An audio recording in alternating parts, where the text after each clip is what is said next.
Debbie Wasserman Schultz, disgraced information technology aide, is now set to strike a plea deal, apparently, with federal prosecutors. That's right, a plea deal. A hearing has been set for July 3rd following 7 delays in that case over the past 6 months alone. Awan and his wife face conspiracy and bank fraud charges, transferring money from the Congressional Federal Credit Union to Pakistan before trying to flee the country. And joining me now is one of the reporters who has been at the forefront of this story, reporting from the outset. Daily Caller investigative report. Luke Rosiak joins us here tonight. Luke, great to see you. And again, terrific reporting. This case is one of the most frustrating things to witness because it's inexplicable. The delays, the peculiar posture that's been assumed by the prosecutors and the defendants in this case, and the role of the former DNC head, Congresswoman Debbie Wasserman Schultz. Well, here's how you explain it, Lou. This is about rigging the 2016 election. There was a second hack that occurred the same week that the DNC was breached. The same week that WikiLeaks started putting up those DNC emails, the House of Representatives Inspector General briefed authorities that there was this ongoing hack by Pakistanis who the Democrats has hired as IT guys. And ordinarily they would have been arrested on the bat, obviously. But think about it, that Russian narrative that they just decided to start pitching that very week, you know how tenuous it is, how backed by nothing it is. You throw into the mix arrests of Pakistanis hired by Democrats and unvetted for a similar hack at the identical time. The narrative about Russia would have been impossible to secure. And as you know, that's all they care about is the narrative. Yeah. And what's interesting in this, amongst the many things that are interesting, fascinating, intriguing, and frustrating, is where is the Justice Department now? Why in the world aren't we hearing about this from Jeff Sessions? Why aren't we hearing about it from a Republican led Justice Department?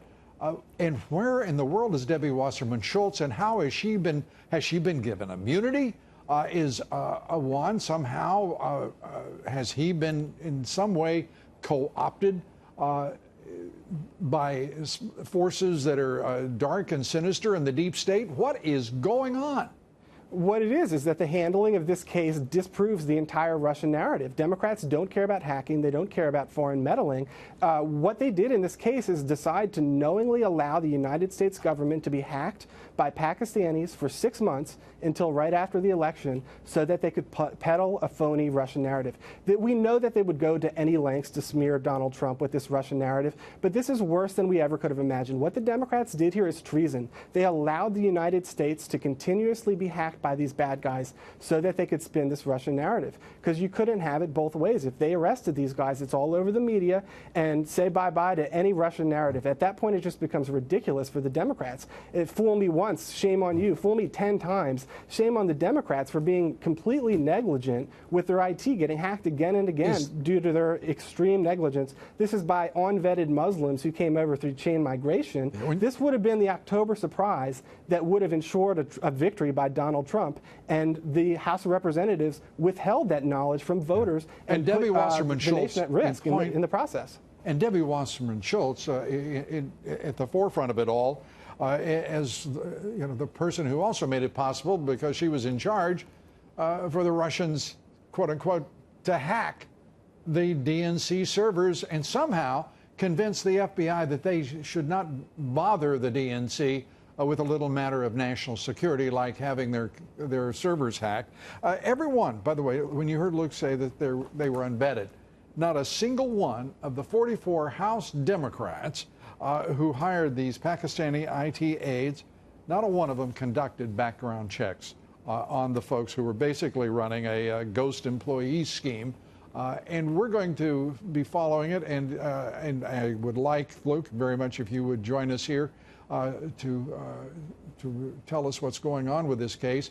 A plea deal. Are they trying once again, they being this government and this administration now in charge of the Justice Department, surely they would not be a party to concealing and putting this thing so deep that it wouldn't see the light of day?